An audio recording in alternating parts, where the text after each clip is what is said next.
এক কাফন চোর ছিল, যার কাজই ছিল রাতের অন্ধকার নতুন কবর খুঁড়ে কাফনের কাপড় চুরি করা। একদিন এক সম্ভ্রান্ত নারীর মৃত্যু হলো। চোরটি চতুরতার সাথে তার জানাজায় সামিল হলো, কেবল কবরটি চিনে রাখার জন্য। রাত যখন গভীর হলো, চারদিক নিস্তব্ধ, চোরটি কবরের কাছে এসে মাটি খুঁড়তে শুরু করলো। লাশটি বের করে যখনই সে কাফনের কাপড়ে হাত দিল, হঠাৎ অলৌকিকভাবে সেই মৃত নারী কথা বলে উঠল।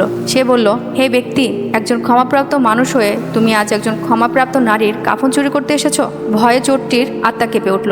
সে কাঁপতে কাঁপতে জিজ্ঞেস করলো, হে আল্লাহর বান্দি, মানলাম আল্লাহ তোমাকে ক্ষমা করেছেন, কিন্তু আমার পাপী মন কবে ক্ষমা পেল? মৃত নারী উত্তর দিল, আল্লাহ আজ তার অসীম রহমতে আমাকে ক্ষমা করে দিয়েছেন, আর সাথে সাথে সেই পরম দয়াময় আল্লাহ ওই সমস্ত মানুষের গুনাহ মাফ করে দিয়েছেন যারা আজ আমার জানাজায় অংশ নিয়েছিল। এই অলৌকিক ঘটনা দেখে চোরটি কান্নায় ভেঙে পড়ল এবং লজ্জিত হয়ে চিরদিনের জন্য তওবা করলো। সুবহানাল্লাহ। এই জন্যই বলা হয়, কোনো নেককার ও পরহেজগার মানুষের জানাজায় অংশ নেওয়া কতটা সৌভাগ্যের। আল্লাহ আমাদের সবাইকে বোঝার তৌফিক দিন।